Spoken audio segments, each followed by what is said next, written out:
Pemirsa, LKP dan Salon Agung kembali menggelar pelatihan tata rias dan cara membuat sanggul Bali di UPT Puskesmas Banjarangkan 1 Kabupaten Klungkung.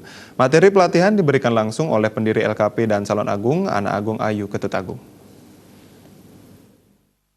Kepala UPT Puskesmas Banjarangkan 1, Iwayan Agus Arisnawan mengatakan, pelatihan tata rias tersebut bertujuan meningkatkan kualitas pelayanan di Puskesmas Banjarangkan 1 karena salah satu aspek dalam pelayanan adalah penampilan.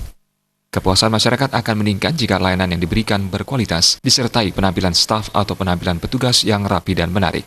Salon Agung dipilih untuk memberikan pelatihan karena telah sangat dikenal dalam bidang tata rias dan memahami penggunaan busana adat yang sesuai pakemnya. Tampil menarik tanpa meninggalkan pakem-pakem dalam busana adat, kedepannya diharapkan turut menunjang pelayanan Puskesmas Banjarangkan 1 sehingga kualitasnya semakin meningkat. Nah, ini sepertiganya, jangan setengah, sepertiga. Tempatnya persis seperti... Salon Agung itu memang sudah terkenal dalam hal tata rias, ya, terutama tata rias yang tradisional Bali.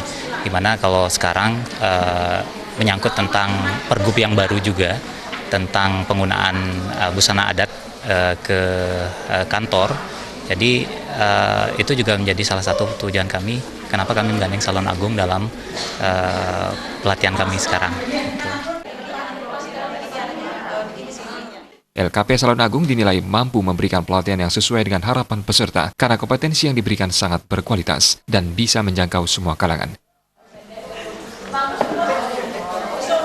Ini adalah upaya citra pelayanan prima yang ditampilkan oleh pelayanan kesehatan yang juga turut menciptakan bagaimana Bali ini bisa ajak melalui baik itu stafnya yang berpenampilan prima dengan ajak Bali maupun pelayanannya berpenampilan prima juga dengan ajak Balinya, juga termasuk Tri Hitakarana yang akan mewarnai kegiatan di pelayanan kesehatan. Salon Agung ini kita ajak bekerja sama karena kami sendiri di Bapelkesmas sudah pernah juga bekerja sama dengan beliau. Di samping beliau juga sudah berada memiliki nama di nasional dan juga internasional, serta beliau juga merayat mampu untuk menggandeng semua kalangan untuk tetap ajak Bali. Dalam pelatihan tata rias ini, peserta diberikan materi cara membuat sanggul, pusung tagal, tengkuluk lelunakan, dan cara merias wajah yang baik dan benar sesuai pakem. Jaya dan Putu Ratna, Bali TV.